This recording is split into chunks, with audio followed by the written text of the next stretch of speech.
90% ng mga Pilipino, ang pipiliin nila bilang kapareha sa buhay, makakasama habang buhay, hindi baling hindi magandang lalaki o hindi magandang babae, basta may malakas na sense of humor.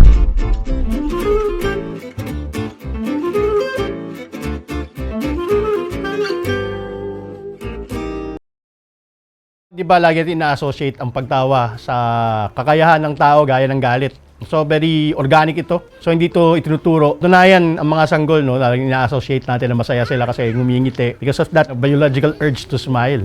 Biological kasi, they cannot make sense pa naman sa nangyayari. Pero, nakikita natin sa reaction nila na masaya sila, nabibiro, tumatawa. Kahit sampanig ka ng daigdig, ano to? Organic. Hindi ito kagaya ng ibang human reaction na natututuhan sa pagdaan ng panahon gaya ng pagsimangot. So it's not really that innate sa atin. Lagi kong sinasabi na ang humor tend to divide. No? Tend to divide and at the same time, tend to add. No? Halimbawa, may mga pagkakataon na may nakakatawa at nagkakaintindihan lang tayo.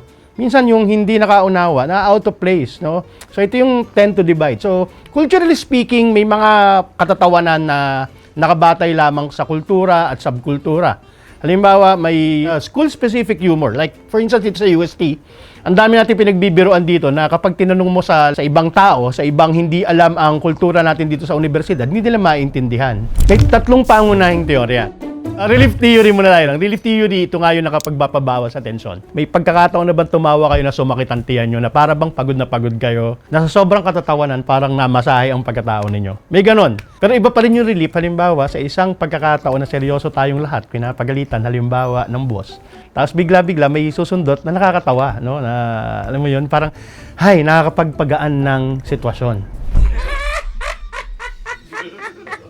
Ikalawa, yung superiority theory. Ano yung superiority theory?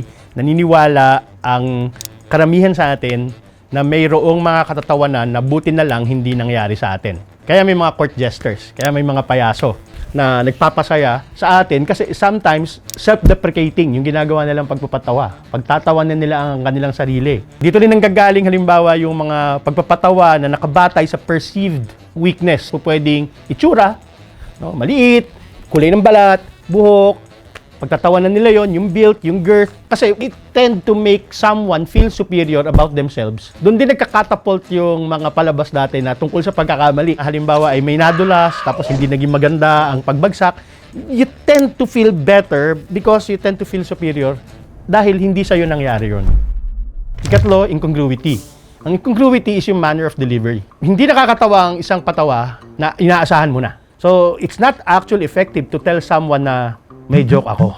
Why? Nawawala yung incongruity nung pagkakataon. Kaya nga may mga pagkakataon na nagpapatawa. Halimbawa lang, humilya ng pare. No, kapag nag-humili si father, you tend to believe na hindi. Dapat it's supposed to be a serious occasion, ang banal na misa.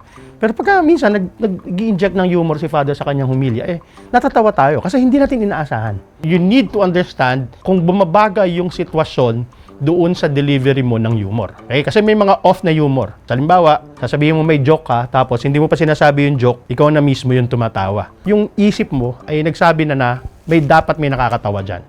Kasi inaasahan mo na. Nawawala yung incongruity. So, ito yung pangunahing teorya. Pero marami pa yan if we dig deeper into at least the academic understanding of humor.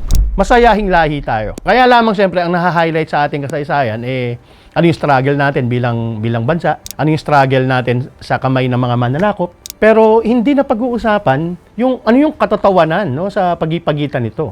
Napansinin din natin na dahil nga relihiyoso at katolikong bansa, kristyanong bansa sa Asia, we take humor very lightly because hindi makikita sa pananampalataya. Parang tabu sa atin na tumawa sa mga isyong may kinalaman sa ating pananampalataya. Kaya nga, kung tatanungin natin parang, bakit nung panahon ba ng Kastila, nung panahon ba na hindi ganito kakomplikado ang mundo, hindi tumatawa ang mga kababayan natin? Of course, tumatawa sila. Kaya lang, may iba't ibang paraan. Gusto kong balikan dito at siguro bago sa mapapakinggan ng iba si Rizal mismo. Sa kanyang nobelang Noli Me Tangere at El Filibusterismo, ang daming katatawanan. Kaya lang, kapag pinag-aaralan natin to sa ating Rizal course, ang natutuon lang ng pansin natin ay yung seryoso.